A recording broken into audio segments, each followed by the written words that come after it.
तो चलिए दोस्तों, आज के वीडियो की शुरुआत करते हैं। और दिवीज लैब मतलब दिवीज लैबोरेटरीज लिमिटेड, तो इस कंपनी के अगर आप देखेंगे तो क्वार्टरली रिजल्ट आ चुके हैं कंपनी के। तो देख लेते हैं कंपनी के रिजल्ट कैसे आए। तो अगर आप देखेंगे क्वार्टरली इनकम देखेंगे, क्वार्टरली मतलब तो देख सकते हैं पिछले साल जो इनकम थी इसी क्वार्टर में वो थी 1800 की। और जो इनकम पिछले क्वार्टर में आई थी वो भी देख सकते हैं वो है 1950। और जो इनकम अभी आई है इस क्वार्टर में वो है 1900।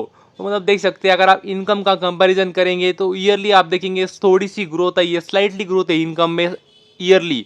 और अगर आप क्वार्टरली देखेंगे तो थोड़ी सी गिरावट हुई है, पर मैं तो कहूँगा फ्लैट आंकड़े है। तो ईयरली आप देखेंगे तो मतलब बहुत बड़ी जंप नहीं है, फ्लैट है। और क्वार्टरली भी देखेंगे तो फ्लैट आंकड़े है।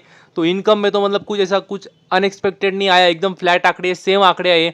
तो रेवेन्यू सेम हुआ है। तो अभी हमें देखने होंगे कंपनी के खर्चे, क्योंकि हमने देखा है भले ही कंपनी का जो रेवेन्यू कम आता है, कभी कभी फ्लैट आता है, मगर यदि खर्चों को मैनेज किया जाए, एक्सपेंसेस मैनेजेस किया जाए तो प्रॉफिट कंपनी का बढ़ सकता है। ये काफ़ी बार हमने देखा है। तो देखना होगा इस कंपनी के खर्चे कितने हैं। लेकिन उससे पहले आपको पता चाहिए कंपनी जो काम करती है काफ़ी बड़ी कंपनी है। और अगर आप देखेंगे तो फार्मा सेक्टर में काम करती है और लगभग 1 लाख करोड़ का कंपनी का मार्केट कैप है। तो ये बात भी मतलब आपको पता चाहिए। और अगर आप देखेंगे टोटल एक्सपेंसेस तो देख सकते हैं जो खर्चे कंपनी के पिछले साल हुए थे इसी क्वार्टर में वो थे 1370। और जो खर्चे पिछले क्वार्टर में हुए थे वो भी देख सकते हैं वो है 1490। और जो खर्चे अभी हुए इस क्वार्टर में वो है 1412।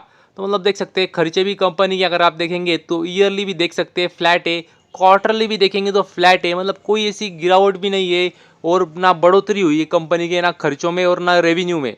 मतलब बहुत बड़ा नहीं है, स्लाइटली थोड़ा बहुत इधर उधर हुआ है, बाकी और कुछ नहीं है। तो हमें देखना होगा कंपनी का प्रॉफिट। तो अगर आप प्रॉफिट देखेंगे तो देख सकते हैं जो प्रॉफिट कंपनी को पिछले साल आया था इसी क्वार्टर में वो था 310। और जो प्रॉफिट पिछले क्वार्टर में आया था कंपनी को वो भी देख सकते हैं वो है 342। और जो प्रॉफिट कंपनी को अभी आया है इस क्वार्टर में वो है 358, 358। तो ईयरली अगर आप कंपैरिजन करेंगे प्रॉफिट की तो देख सकते हैं ग्रोथ हुई है, बहुत बड़ी ग्रोथ नहीं है मगर ग्रोथ है। और क्वार्टरली भी देखेंगे तो फ्लैट है। तो एक मतलब ओवरऑल अगर आप देखेंगे आंकड़े तो मतलब ठीक लग रहे हैं, कुछ खास नहीं है, बेहतरीन आंकड़े तो नहीं है लेकिन इतने खराब भी नहीं है। क्योंकि हमने देखे थे कंपनी की जो रेवेन्यू था, इनकम थी, उसमें हमने देखा था फ्लैट थे रेवेन्यू। देख सकते हैं अगर आप रेवेन्यू देखेंगे तो फ्लैट है, ईयरली क्वार्टरली कोई बहुत बड़ी जंप नहीं है। उसके बावजूद खर्चों को थोड़ा मैनेज किया है। और कंपनी का जो प्रॉफिट है वो ईयरली थोड़ी सी ग्रोथ लाई, मतलब ग्रोथ लाने की कोशिश की है। और क्वार्टरली देखेंगे तो मतलब एक कह सकते हैं ठीक ठाक आंकड़े लाए कंपनी के प्रॉफिट में भी। तो ओवरऑल अगर आप देखेंगे तो ठीक ठाक रिजल्ट लग रहे हैं, कोई बेहतरीन रिजल्ट तो बिल्कुल भी नहीं है लेकिन कंपनी भी काफ़ी बड़ी है।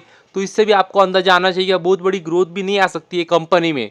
और अगर आप ईपीएस भी देखेंगे तो आपको वही देखने को मिलेगा। तो देख सकते हैं अगर आप ईपीएस भी देखेंगे तो ईयरली आपको ग्रोथ नजर आएंगी थोड़ी सी। और क्वार्टरली तो मैं कहूँगा फ्लैट आंकड़े।